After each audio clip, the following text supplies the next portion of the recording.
내용은 부자와 거지 이야기입니다.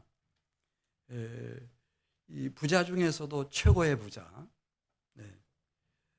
그 다음에 거지, 이 가난한 사람 중에서도 이 거지인데 진짜 거지, 이 두 사람을 대비해 가면서 주님께서 이 부자라고 하는 것이 뭐고, 이 가난한 사람 또 거지는 어떤 사람인지 하는 것을 우리에게 보여주고 있습니다. 현재 우리 한국 땅에서 최고 부자는 누군지 혹시 아세요? 카카오 창업자인 김범수 씨. 우리 어릴 때는 이병철이라고 그랬는데 바뀌었어요. 앞으로는 더 빠른 속도로 바뀔 것 같습니다. 또 중국에서 최고 부자는 틱톡 창업자인 장 이밍. 미국의 최고 부자는 테슬라 최고 경영자인 일론 머스크. 이 부자는 어떤 존재인가 하는 것을 이제 우리에게 보여주고 있습니다. 그 모든 이 세계에 등장했던 부자 중에서도 예수님이 소개하는 부자는 19절 가서 보면은 단연 최고의 부자입니다. 19절 보겠습니다. 한 부자가 있어 자색 옷과 고운 베옷을 입었다. 이 자색 옷은 영주가 입었는지 아니면 정승들이 입었는지 그건 확신 없어요, 저는. 근데 왕족은 이걸 입습니다. 고대에 자색 옷을 입습니다. 왕과 왕족들. 그리고 고운 베옷이라고 할 때는 진짜 값비싼 최고급 의류를 말합니다. 이 당시로서는. 이것을 입는 겁니다. 우리도 최고 권력자도 있을 수 있고 세계 최고 부자도 있을 수 있지만은 이게 언제 뒤바뀔지 모르죠. 임기 5년, 2년 연임 이렇게 하면은 다 또 일반인으로 돌아가야 되고. 그런데 지금 이 본문에 등장하는 부자는 평생을 그게 얼마가 됐든 일평생을 죽는 날까지 자색 옷을 입고 그리고 고운 베옷을 입고 날마다 호화로이 즐겼다고 했습니다. 현대에는 있을 수 없는 부자죠. 그러니까 연애를 베풀고 주연을 베풀고 그래서 인 럭셔리 에브리데이인데 이게 문맥적인 의미는 태어나서 죽을 때까지 이런 부자가 2000년 전에 있었죠, 여러분. 요즘은 있을 수가 없습니다. 이런 부자. 근데 이런 부자들은 너무 많이 가졌기 때문에 예수님의 그 가르침에 의하면은 쌓아놓은 게 너무 많아서 그 돈, 재물, 그 너머에 있는 것을 보지를 못한다는 거예요. 예를 들면 너무 많이 가지고 있어서 결국 그들은 영적으로는 어리석은 자가 되는데 이런 걸 모른다는 거죠. 어리석은 자여, 오늘 밤에 하나님이 내 영혼을 도로 찾으리니 그러면 내가 지어놓은 그 대로와 같은 집들이며 너가 소유하고 있는 그 많은 밭이며 논이며 임야며 그 모든 곡물이며 재산들이 누구의 것이 되겠느냐 그렇게 물으셔요. 그러니까 이 부자들은 막 눈에 보이는 것이 앞을 가려서 자기 영혼이 있는지 없는지 이 영혼과 생명의 주인이 누군지 이런 거 전혀 관심이 없이 그냥 일평생을 그냥 호화로이 즐기면서 그냥 살아가는 사람들. 그래서 이 세상과 하나님 나라를 생각할 때 마태복음 19장 30절 보면 먼저 된 자로서 나중되고 나중된 자로서 먼저 될 자가 많다고 그랬어요.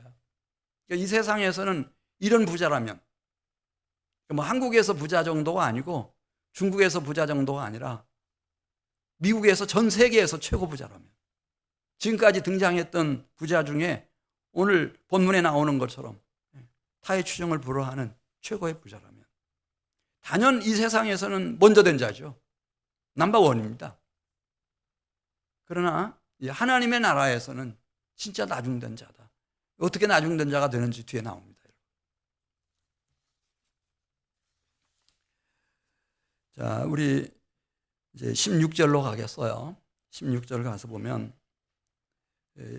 이제 그리스도이신 예수님이 이렇게 오신 이후부터는 이 땅 위에 비로소 제대로 된 하나님 나라의 복음이 전파되기 시작했고, 그 하나님 나라로 밀고 들어가는 사람들이 생겨나기 시작했다는 거예요.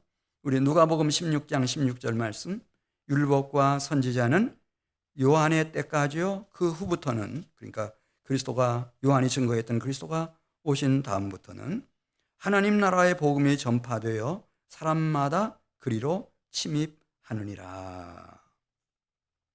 그 대표적인 사람 중에 한 사람으로 오늘 16장 20절 보면은 이 나사로를 들고 있습니다. 나사로가 왜 이렇게 가난하게 살았는지, 거지였는지, 거지들 중에서 진짜 거지였는지를 설명해 주는 대목입니다. 이 나사로라고 하는 이름의 의미가 깊은 의미를 갖고 있습니다. 하나님께서 도우신다. 이것에 눈을 뜬 거예요. 하나님 나라와 하나님께 대해서 눈을 뜬 거죠. 그래서 오늘 누가복음 16장 20절 말씀 보면 나사로라 이름하는 한 거지가 있었는데 너무 먹는 게 부실하고 환경이 좋지 않았는지 그냥 온몸이 헌데투성이에요. 그래 뭐 장기들은 어떻게 했어요? 이 겉모양이 헌데투성이라면은 속에 있는 장기들도 성한 게 거의 없겠죠. 더 고통스러운 것은 육체의 고통보다도, 질고보다도 여기 왜 이렇게 됐는가? 그 부잣집 대문에다가 이 나사로를 누군가가 갖다 버렸다는 거예요. 버리면 안 될 사람이었겠죠. 근데 나사로를 버렸어요. 이 마음의 상처, 이거는 육신의 뭐 헌대라든지 어떤 장기가 지금 잘못되고 있다든지 육신의 질고라든지 그것과 비교할 수 없는 또 고통이에요. 그리고 오직 기대라고 하는 것은 부잣집 잔치상에서 떨어지는 부스러기라도 좀 얻어먹는 건데 누구 한 사람 돌보는 사람이 없어요. 따스한 눈길을 이렇게 마주한다든지 어떻게 하다가 여기 오게 됐는지 누가 묻는다든지 그 사람 한 사람도 없고, 여기 나오죠. 21절에 심지어 개들이 와서 헌대를 할더라. 이 헌대가 자꾸 막 심해져가지고 피고름이 막 흘러내리니까 먹지를 못하고, 그 동네 개들이 와서 막 이 나사로의 헌대를 핥아먹었어요. 그래 어떻게 되겠어요? 어떻게 되겠느냐? 얼마나 견디겠습니까, 여러분? 인간은 육체를 가지고 있어서 이 필요를 채워주지 않으면 쓰러지는 건 시간 문제잖아요. 근데 왜 이 나사로는 이렇게 됐을까?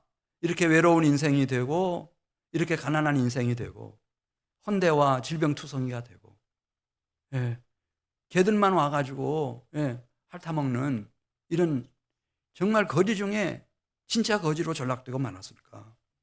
누가복음 16장 30절에 보면 회개라는 말이 나와요. 회개. 이 부자가 후에 깨달아요. 깨닫고 나서 나사로는 나와 뭐가 다르지? 이렇게 하다가 돈 차이가 아니고 회개의 차이라는 걸 발견했어요. 회개라는 말을 하는데 여러분 그 회개, 이 세상에 태어나서 이제 회개한 인생도 있고 아직까지 회개하지 않은 사람들도 있을 수 있겠습니다. 모세 회개에 대해서 히브리서 11장 24절 이하에서 썼어요. 이 모세는 원래 아주 경건한 신앙심 깊은 누나 미리암, 또 독실한 신앙을 가진 부모님 밑에서 양육을 받은 사람이에요. 그런데 그의 나이 40세 되었을 때 비로소 회개를 해요. 그는 애굽의 왕 파라오의 딸, 공주지요. 공주의 아들로 입양이 돼서 부족함 없이 살았어요. 왕립학교 다니고 왕자들이 다 자기 친구들이고, 그리고 그대로 자라나고 나면은 애굽의 모든 금은 보화가 다 자기 거죠. 옛날에는 다 왕의 것이었으니까, 파라오의 것이었으니까. 그런데 히브리서 11장 24절 있는 말씀을 보면은 회개를 해요. 나이 40에 회개를 해요. 어떤 회개를 하는지 보십시오.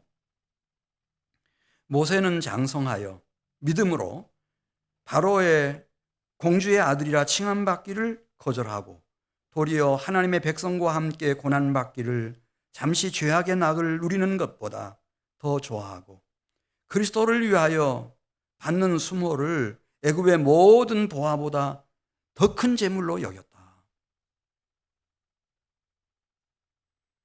그래서 노예살이하는 자기 동족들 살피러 나갔다가 그냥 제정신을 잃고 히브리 노예 하나 구해주려고 하다가 살인자가 됐고 반역자로 몰려가지고 이게 들통나는 바람에 도망치지 않습니까? 그 길이 얼마나 외로운 길인지, 얼마나 힘들고 배고픈 길인지, 얼마나 불안하고 두려운 길인지 40년을 그렇게 광야에서 살잖아요. 광야에서 사는 이유가 이게 회개한 사람이 가는 길이 쉬운 길이 아니었어요.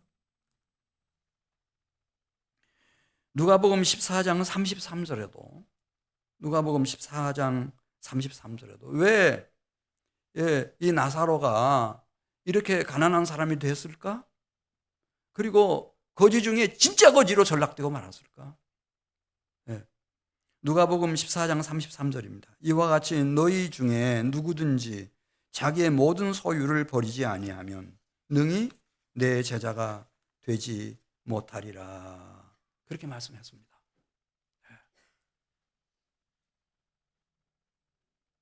바로 이것 때문에 이제 나사로가 이렇게 가난한 자가 되고 거지 중에 진짜 거지로 전락이 된 겁니다. 그래 누가복음 16장 22절 얼마 가지 않아서 이 나사로는 어떻게 됐죠? 죽음을 맞이합니다. 죽죠. 환경이 그렇게 나쁘면 제대로 양식이 영양분이 공급되지 않으면 치료해 주지 않으면 돌보는 이 없으면 그 외로움 속에서 죽음이죠. 나사로가 죽었어요. 우리 16장 22절 같이 읽습니다. 이에 그 거지가 죽어 천사들에게 받들려 어디 품에 들어갔다 그랬죠? 근데 이게 다른 면이에요. 그러니까 회개하게 되면은 어떻게 되는지 죽을 때 하나님이 천사를 보내요. 그 영혼을 받들어서 누구 품에 안기게 했다고 그랬어요? 아브라함 품에 안기게 했어요. 아브라함이 어떤 사람인지 아시죠? 아브라함 생애를 특징 지으는 2대 특징이 있어요. 하나는 회개였어요. 그 나이 75세 때 본토 친척 아비 집을 떠나 여호와 하나님이 지시하시는 가나안 땅으로 갔어요. 갈대아 우르 떠나서 하란 땅 떠나가지고 회개였어요. 회개. 데라 때 조상 때부터 한 번도 한 사람도 해보지 못한 회개를 제대로 아브라함이 한 거예요. 그다음에 아브라함 생애의 두 번째 특징은 백세에 얻은 독자 이삭을 모리아 산에서 누구에게 바쳤죠? 여호와 하나님께 바쳤어요. 이 순종하는 삶이에요. 순종하는 삶이에요. 그 아브라함이 2000년 동안 살폈어요. 이 땅에 이 회개와 순종하는 삶을 제대로 구현해내는 사람이 누군지 나사로인 거예요. 나사로를 자기 품에 안아버리죠. 진짜 아브라함의 자손이니까. 그런데 그러면 이 거지만 가난하니까 일찍 죽나? 그게 아니고 얼마 가지 않아서 22절을 천천히 보면 누구도 죽죠? 그래서 누구 장례식 하는 게 나오네요. 22절을 같이 읽습니다. 이에 그 거지가 죽어 천사들에게 받들려 아브라함 품에 들어가고 누구도 죽어 장사되었다 그랬죠? 부자도 죽어요. 부자도 진짜 죽나요? 너는 흙에서 왔으니 흙으로 돌아가라. 그렇게 하나님이 명령하셨거든요. 한 번 죽는 것은 사람에게 정하신 것이고 그 후에 심판이 있다고 말씀하셨어요. 네. 그래서 이 나사로는 죽고 난 후에 하나님 나라에서 천사들이 마중 나온 거죠. 믿음의 조상인 아브라함이 자기 품에 안은 거예요. 너무 귀한 영혼이니까, 회개한 영혼이니까, 정말 순종하는 삶을 문자 그대로 살아낸, 이게 뭐 100년에 하나가 아니죠. 지금 이 귀한 영혼을 얻었으니까 자기 품에 안고 있는 거죠. 그 뒤에 나옵니다마는 아브라함이 직접 이 거지, 진짜 거지 나사로의 대변인이 돼요. 놀라운 일이에요. 그런데 누가복음 16장 23절을 보면은 이 부자는 그렇지 않았어요. 죽었어요. 그럼 하나님 나라거든요. 하나님 나라에서 뭐 천사 한 명도 이 부자를 데리러 오는 사람이 없네요. 아브라함이 돌아보지 않아요. 긍휼이 없는 인생을 살았어요. 마지막 기회였거든요. 나사로가 거기 보내졌을 때. 그 나사로 돌아봤어야 돼요. 여기 이제 너무 아파트 이름이 길어가지고 저는 맨날 이렇게 설교하고 가면 또 혼날 거예요. 이제 저 밖에 계시다가 목사님 무슨 아파트입니다. 뭐 그러거나 말거나 수머리샘 아파트. 거기 이제 입주들 들어오면 이 사람들 다 외로운 사람들이에요, 여러분. 이 지역에 대해 잘 몰라요. 중학교가 어디에 있는지, 초등학교 어디 아무것도 몰라요. 이 외로운 사람들, 그 사람들 좀 긍휼히 여기는 마음 가지시기 바라요. 저기 우리 이경찬 전사님이 이제 70일 우리 전도할 때 그 신청 받고 있잖아요. 거기 방학 기간이잖아요. 여름 방학 기간인데 하루 내세요, 시간. 이름 석자 쓰면 안 돼요? 보니까 아직도 비어있는 난이 있던데. 다른 사람 쓰기 전에 쓰세요, 여러분. 네. 돌아봐야 돼요. 내 집 앞에 와 있는 사람들 돌아봐야 돼요. 교회가 어디 있는지도 잘 모르고 어느 교회가 어떤 교회인지도 잘 모르고. 긍휼이 없었어요, 이 부자가. 그래서 하나님 나라에 갈 구석이 없죠. 음부에 버려졌다는 거예요.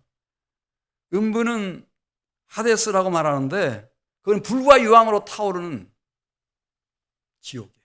그리 보내졌어요. 이게 이제 먼저 된 자가 나중되고 나중된 자가 먼저 되는 일이 많다고 그랬잖아요. 이게 역설이에요. 우리는 이 땅에서 목표가 뭐예요? 부자 되는 거예요. 중국 사람도 그렇고 북한 사람도 그렇고 요즘은 다 한국 사람도 마찬가지. 전 세계 사람들이 부자, 최고 부자 되는 거지.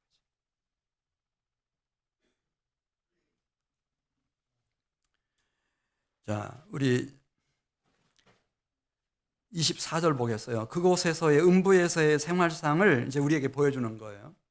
이분은 뭐 직접 하늘로부터 오셨고 그 천국과 지옥을 너무 잘 이분이 다 설계하셨을 테니까 이분 직접 알려주셔요. 우리 누가복음 16장 24절 같이 읽습니다. 이제 24절에 보면 그런 내용이 나오죠. 지금 음부에 가 있던 부자가 너무 고통스러워하다가 어떻게 하늘을 봤는데 거기 누가 보이는가? 아브라함이 보여요. 그리고 아브라함 품 안에 누가 안겨 있는가? 나사로가 안겨 있어요. 영적인 세계는 설명할 필요가 없어요. 그냥 다 이렇게 알게 되는 거니까. 24절 불러 이르되 아버지 아브라함이요. 그러니까 이 부자가 아브라함의 자손이라고 하는 금방 알 수 있죠. 만나자마자 아브라함을 누구라고 불러요? 아버지라고 불러요. 그러니까 자기 나름대로는 짝사랑을 했어요. 아브라함을 무척이나 존경했던 것 같아요. 근데 삶이 그걸 따라주지 않은 거죠. 아버지 아브라함이여 나를 긍휼히 여기사 나사로를 보내어 그 손가락 끝에 물을 찍어 내 혀를 서늘하게 해 주십시오. 내가 이 불꽃 가운데서 지금 괴로워하고 있습니다. 이 혀 끝에다가 나사로 시켜가지고 물 한 방울만 좀 적셔 주십시오. 너무너무 힘들고 괴롭습니다. 그랬더니 아브라함이 뭐라고 말해요? 그래 너 큰 부자 왔구나. 그런데 어떻게 거기 있어? 이렇게 얘기한 게 아니고 25절 보겠어요. 아브라함이 이르되 예 너는 살았을 때에 무엇을 받았다고요? 그 좋은 것을 혼자 다 받은 거예요. 나사로는 무엇을 받았어요? 이 키워드예요. 이 비유에서 나사로는 무엇을 받았다고 그랬어요? 고난을 받았으니 이것을 기억하라. 이제 그는 여기서 위로를 받고 너는 괴로움을 받느니라. 그러면 또 설명하는 거예요. 이 세상은 너가 살고 온 그 세상과 달라서 26절 나오죠. 너희와 우리 사이에 큰 구렁텅이가 놓여져 있고 그래서 여기서 너희에게 건너가고자 하되 건너갈 수가 없으며 거기서 우리에게 건너올 수도 없는 구조로 되어 있다는 거예요. 그러면서 고난 얘기를 하는 거예요. 이게 참 우리로서는 얼른 이해가 안 되는 대목이죠. 우리는 왜 부자 되려고 해요? 고난 받기 싫어서. 고난 받기 싫어서. 근데 이게 그 나라에서는 너무 중요한 거예요. 고난을 받았느냐. 왜냐하면 이 하나님의 계명과 진리를 배울 수 있는 이 영적인 통찰력과 총명이 고난의 어둠 속에서만 비쳐 들어와요. 고난을 받지 않은 사람은 이런 총명함이나 명철함이나 이런 게 없어요. 그걸 가질 수가 없어요.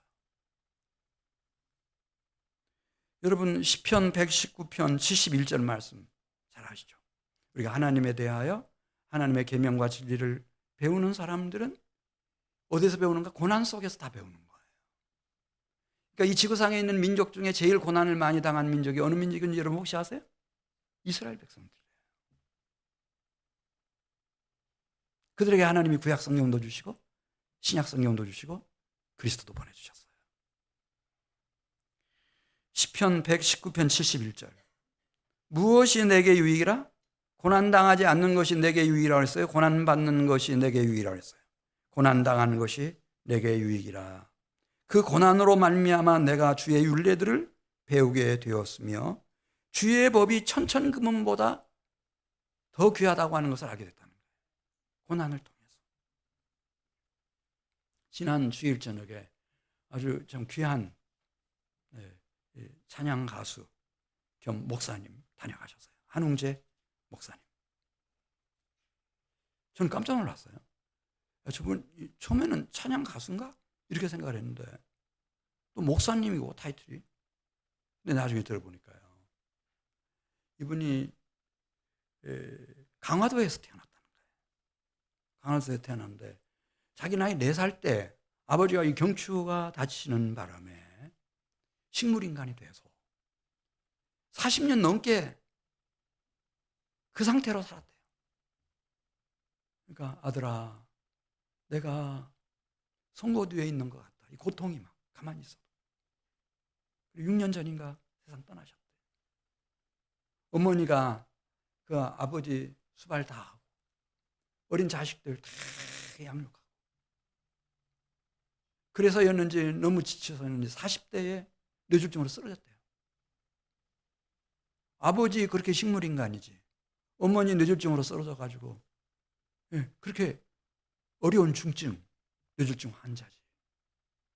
그러니까 누가 돌아보겠어요? 형제들 돌아보겠어요? 그런 정도 되면 형제들도 안 찾아가지. 그러니까 이 한웅재 소년이 예수님밖에는 의지할 분이 없었대요. 예수님. 너무 힘들잖아요.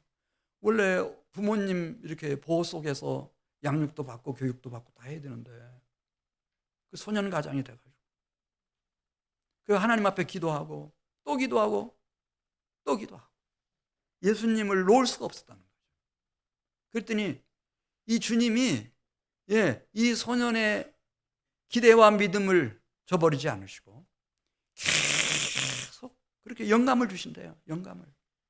그러니까 자다가도 막 벌떡 일어나서 하나님이 부어주시는 영감을 기록해 놔야 된대. 이게 없어지면 안 되니까. 그물을 가지고 어부가 고기를 낚듯이 그렇게 했다는 거예요. 자기는 찬양 가수 아니래요. 새 노래를 작사 작곡하는 사람이래요. 그 노래는 모든 지금까지 부른 복음 가수들의 노래와는 완전히 달라요. 결이 완전히 달라요. 그리고 하나님이 자기에게 은혜를 주셨대요. 찬양할 때는 말하듯이 찬양하고 말할 때는 찬양하듯이 말할 수 있는 그게 다 시였어요. 한마디 한마디. 그런 영감을 부어주셨어요. 만일 그 고난이 없었다면 저런 목사님이 출연할 수 있었을까? 저는 그렇게 보지 않아요. 나올 수가 없죠. 고난 때문이었어요. 이것을 누가 깨달았나? 골로새서 1장 24절. 이 이방의 대사도 바울이 그걸 깨달아요. 이 고난이 이 세상 고난도 있고, 이 죄와 악의 고난도 있고, 이 어리석은 자들의 고난도 있지만은 정말 회개를 하고 나사로처럼 하나님의 뜻을 따라가다가 당하는 하나님이 보실 때 정말 선하다고 말씀하실 수밖에 없는 그런 고난이 이 땅에 있구나. 이걸 깨달은 거예요. 바울이 깨달았어요. 그래서 골로새서 1장 24절 보겠어요. 이 가치를 알고 난 후에 고난을 대하는 태도가 우리 현재 21세기를 살아가는 우리와 나 자신과 얼마나 다른지 보겠어요. 골로새서 1장 24절입니다. 나는 이제 너희를 위하여 받는 무엇을 기뻐한다 그랬죠? 괴로움을 기뻐한다 그랬어요. 아니, 괴로움을 기뻐할 사람이 누가 있어요? 근데 이 진리의 영이 임하면 이렇게 사람이 확 바뀌는 거죠. 여기 너희라고 하는 것은 골로새 교회를 말해요. 교회를 위하여 받는 괴로움을 기뻐한다.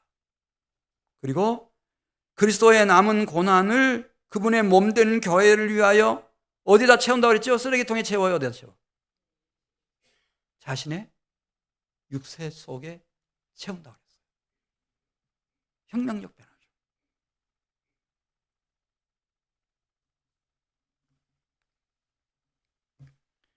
자, 누가복음 16장 27절.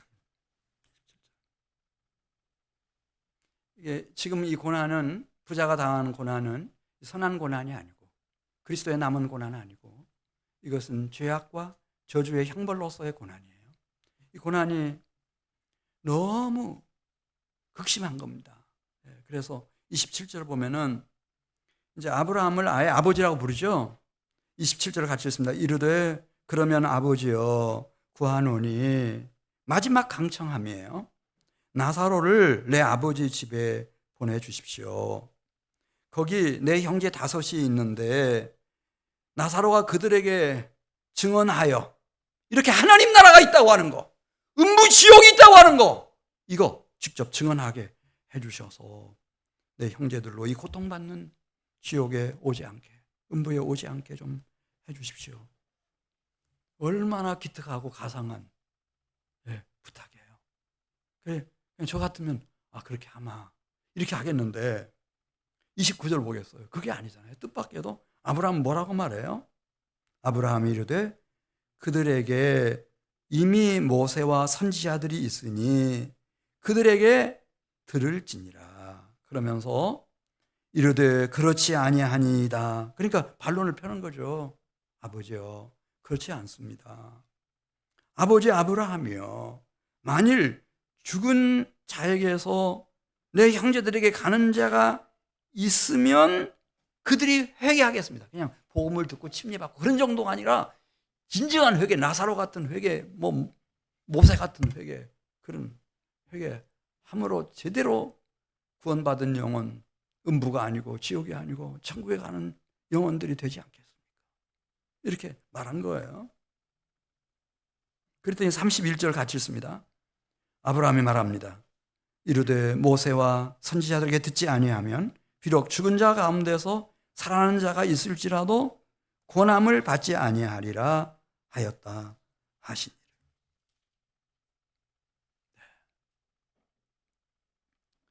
그래, 이 긍휼, 여러분, 하나님이 아직까지는 나에게 시간을 주시고 기회를 주셨을 때 긍휼을 좀 베푸는 삶을 한번 실행해 보세요.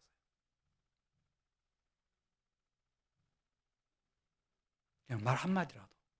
전에 어떤 분이 계셨어요. 아이들 있잖아요. 그 갓난 아이들 있으면 꼭 울리고 가요. 결혼했는데, 자기도 아들, 딸이 있는데. 그렇게 하면 안 돼요. 교회 그 어린 것들이 어떻게 나왔는데, 어린 아이들이.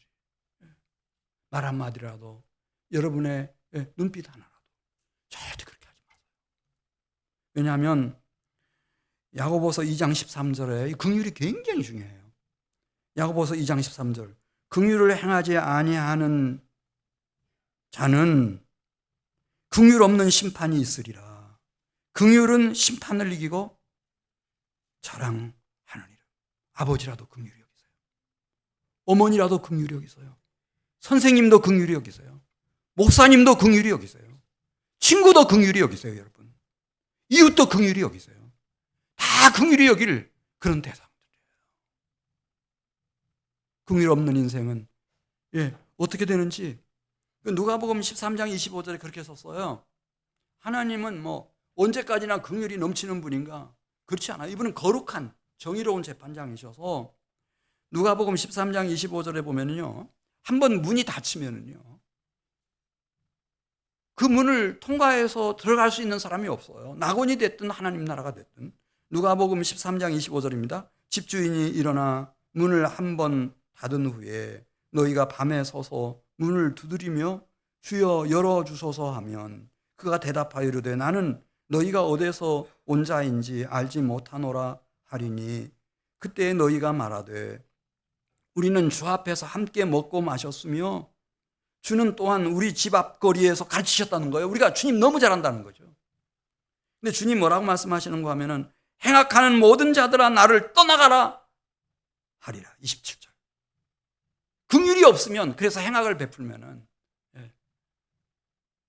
그러면 안 돼요. 우리 그리스도인들의 트레이드 마크가 긍휼이에요. 남편도 긍휼히 여기고 아내도 긍휼히 여기고 아들도 딸도 다 긍휼히 여기고. 장애를 가진 분 한 분이 우리 교회 나왔어요. 긍휼히 여기세요. 이것 때문에 이 세상 사람들이 교회를 귀하게 여기는 거예요. 어떻게 저런 장애를 가진 사람이 정상적인 사람들하고 같이 이렇게 친구가 되고 어울려서 하루 이틀도 아니고 수년 동안 수십 년 동안을 신앙생활을 할 수 있나? 이 땅에는 그런 기관이 없어요. 주님의 몸된 교회밖에 없는 거예요. 지체들을 귀하게 여기세요. 자, 이제 마태복음 25장에도 그 얘기 써요. 한번 문이 닫히고 나면은 뭐 슬기 있는 자들, 그래서 미리미리 딱 준비한 사람들 외에는 그 혼인잔치에 들어갈 수 있는 사람이 없다는 거예요. 내가 태어난 날이 있어요. 내가 이 세상을 떠날 날이 있어요. 나에게 주어지는 시간이 정해져 있어요. 그냥 이 어리석은 부자처럼 나는 천년이고 만년이고 막 영원히 살 거다. 그런 거짓된 망상 속에 우리가 휩쓸려 들어가면 안 돼요.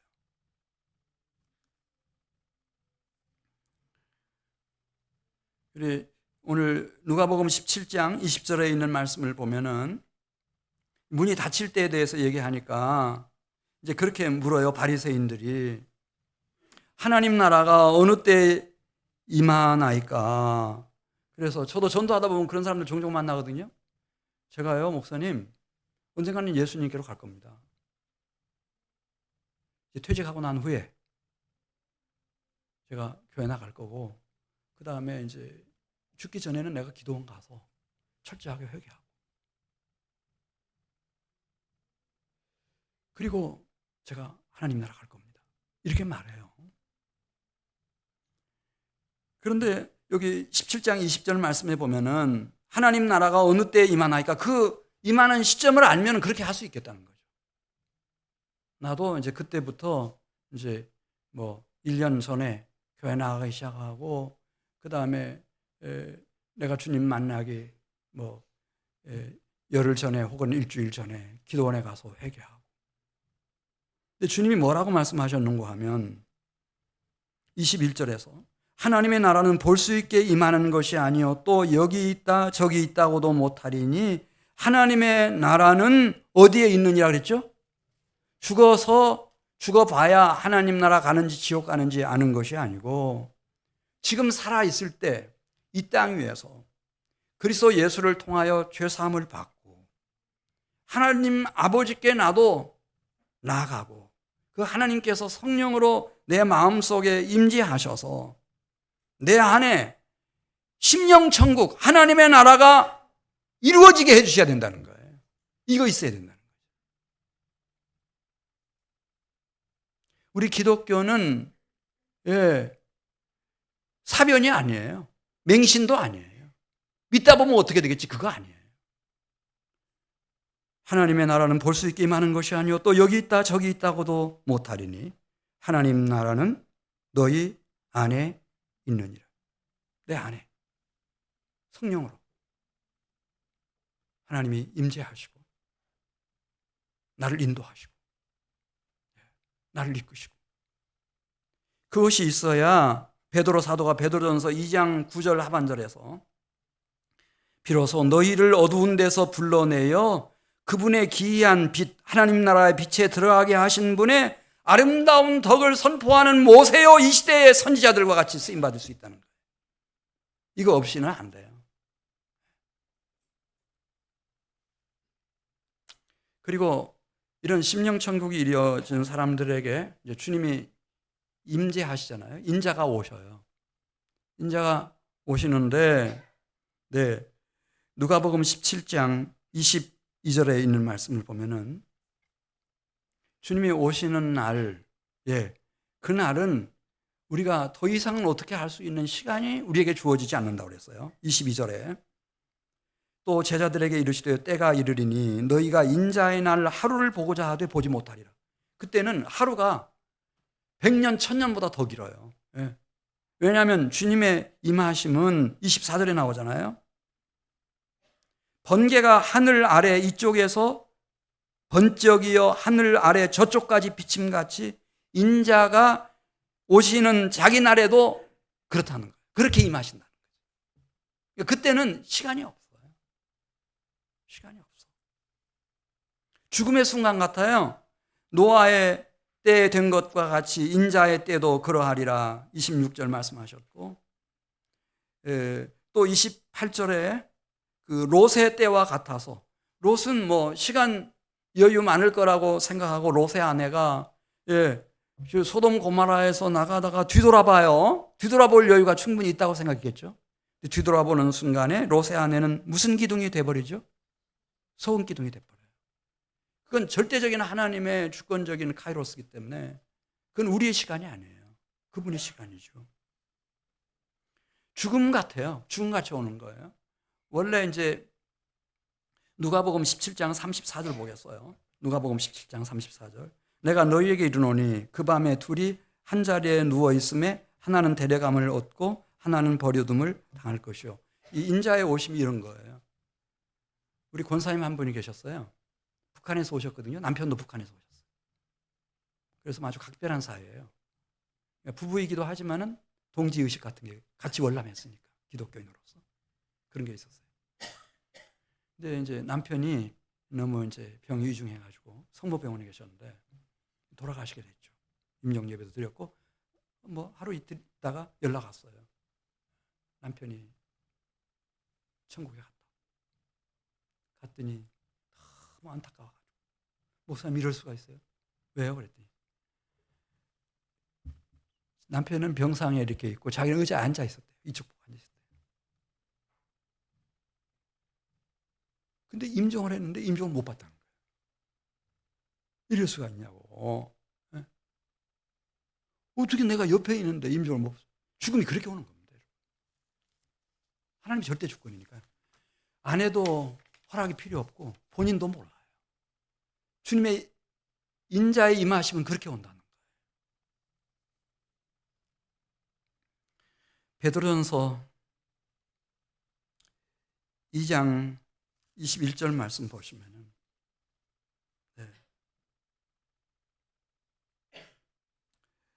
베드로전서 2장 21절 말씀.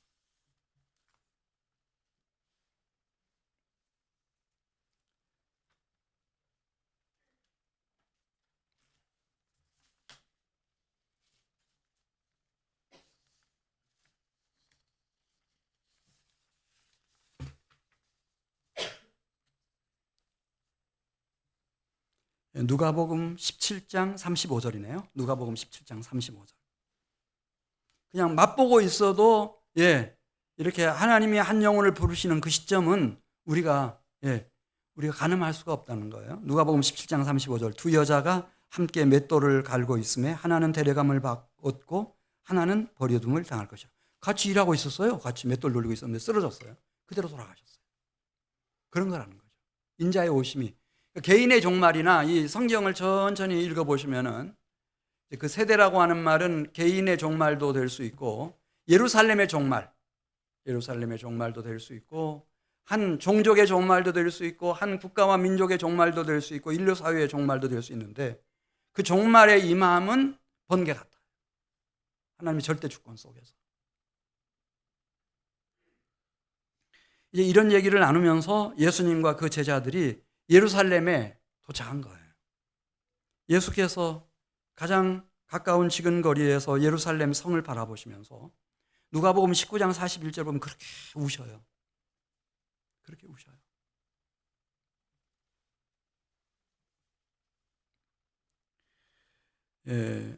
왜냐하면은 이제 이 예루살렘에 닥칠 하나님을 떠나고 그렇게 하나님이 보내신 선지자들을 너무 많이 해쳤어요.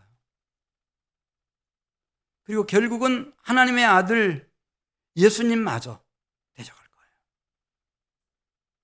죽음이 있는 곳에 독수리들이 모이는 것처럼 이 예루살렘 성에 임박한 하나님의 진노의 심판의 시점을 예수님은 알고 계시고 그 심판날에 이루어질 상황을 예수님은 다 미리 보고 계셔요.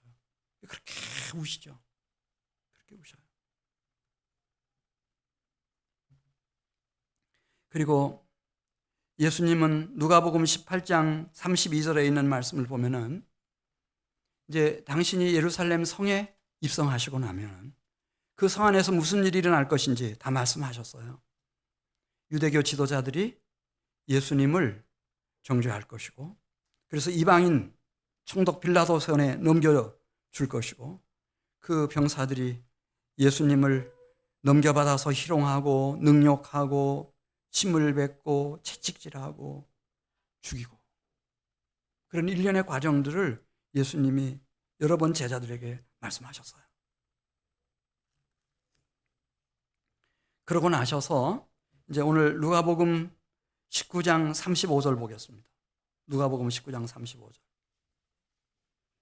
이분이 이제 최초로 그리고 마지막으로 이날은 예수님이 이 지구상에서 보낸 마지막 주일이에요. 당신이 누군지 하는 것을 공포하시는 거예요.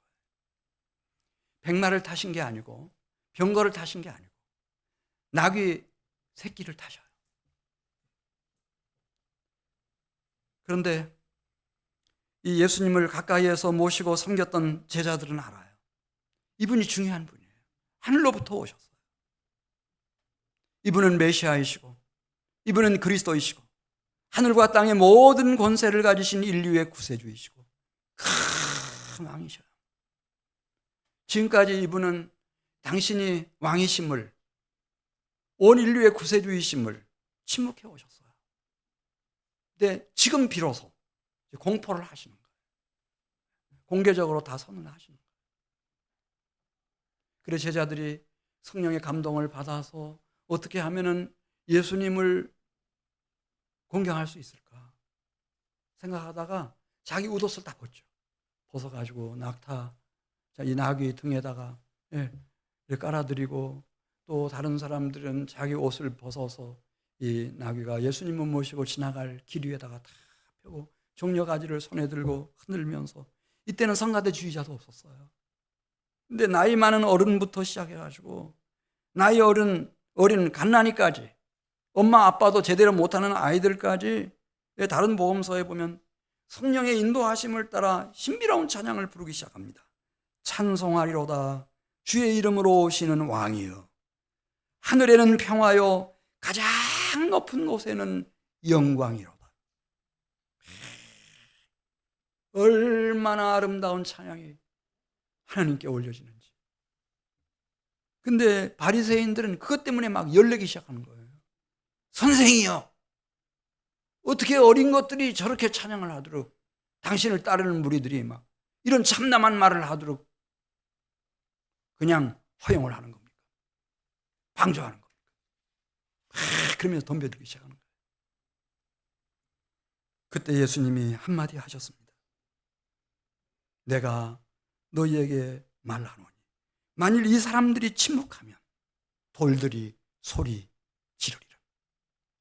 예수님을 증언하기 위해서 이분이 왕이라고 하는 거, 온 인류의 구세주라고 하는 거, 이분이 하늘과 땅의 모든 권세를 가지신 메시아 그리스도라고 하는 거, 이걸 증언할 거다.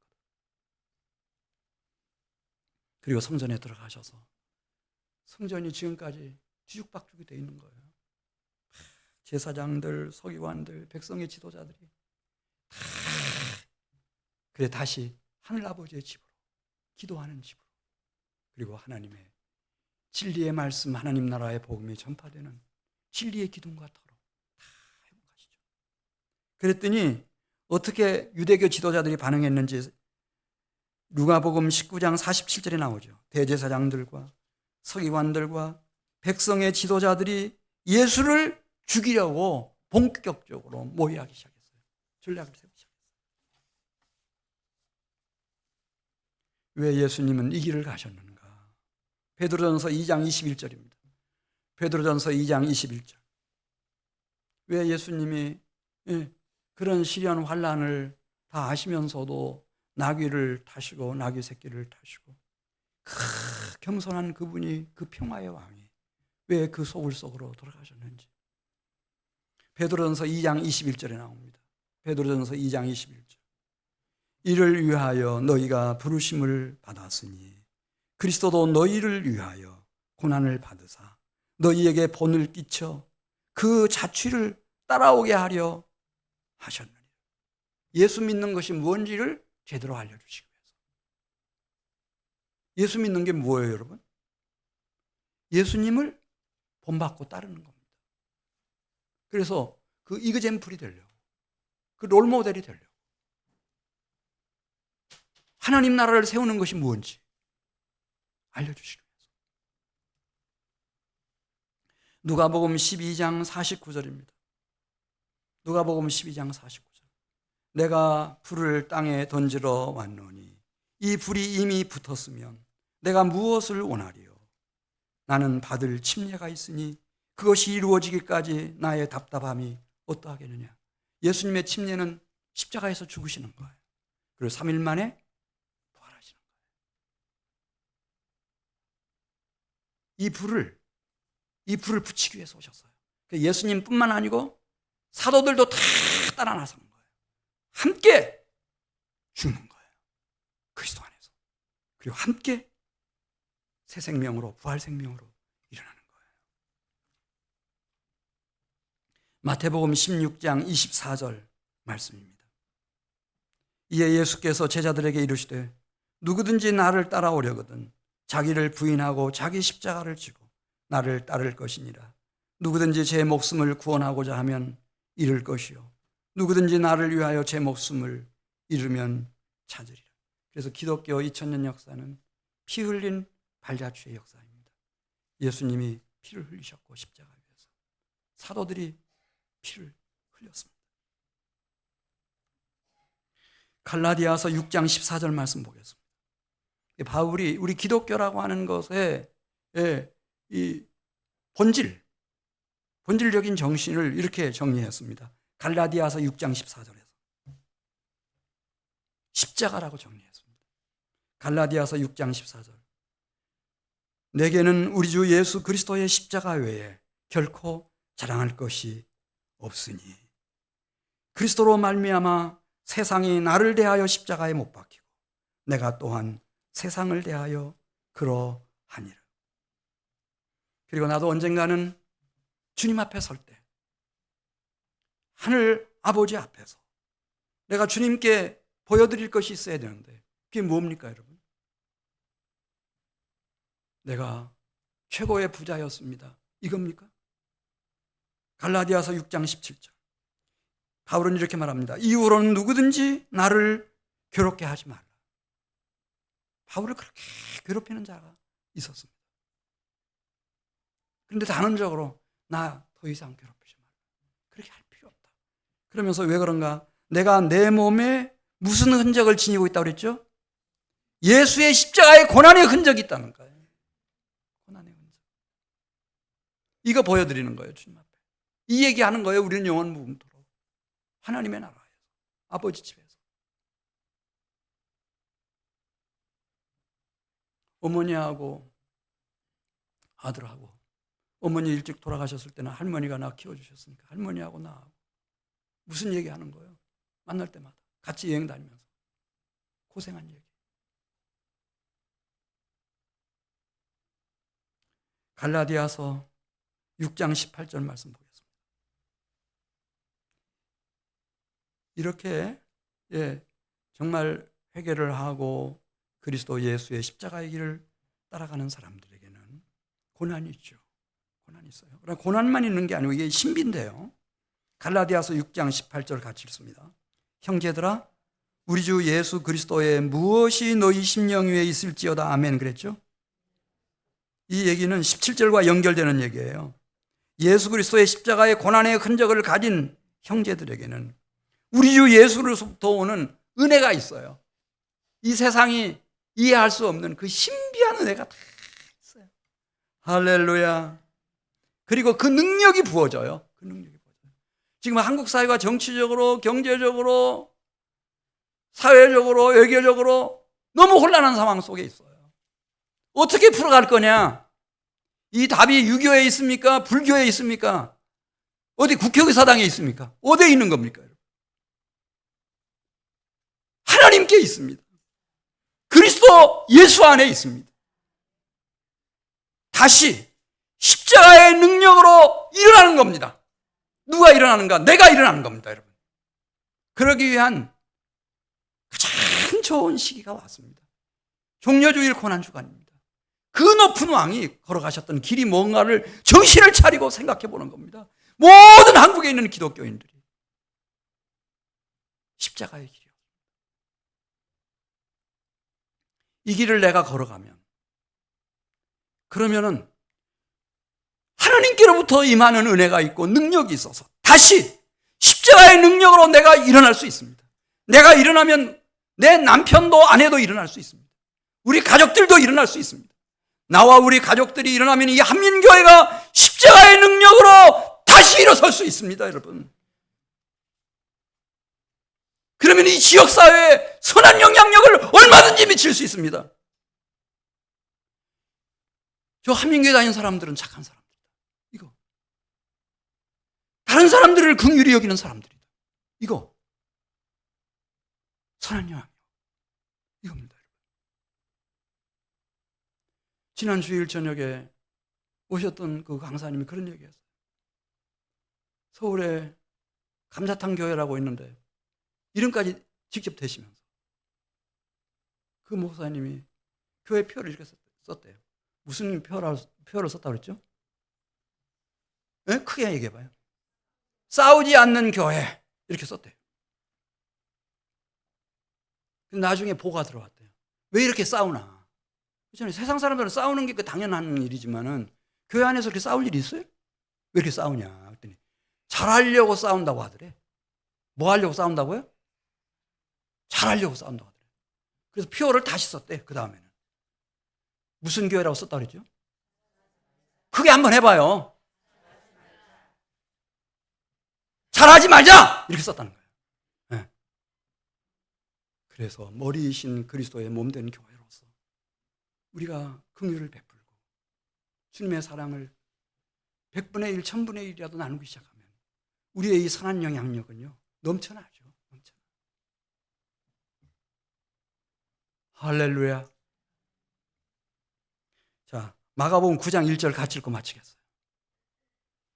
하나님 나라가 그렇게도 멀리 있나?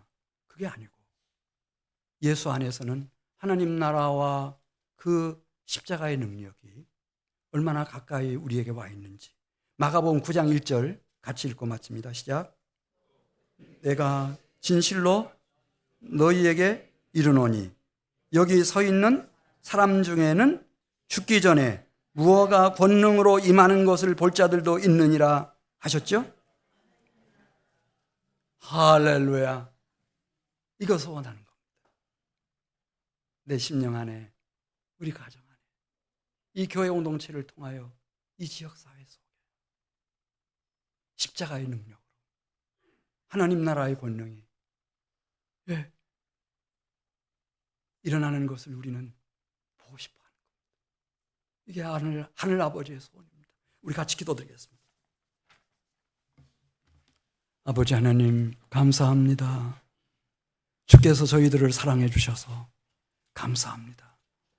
우리가 오늘 종려주의를 보내고 주님께서 십자가를 지고 걸어가신 그 고난의 길을 한 주간 묵상하며 따라 행하는 고난주간을 보내겠습니다. 주님의 고난의 은혜, 그 십자가의 능력이 우리 사랑하는 성도들의 심령과 가정 위에, 이 공동체 위에 가득 부어지는 고난주간 되게 해주시옵소서.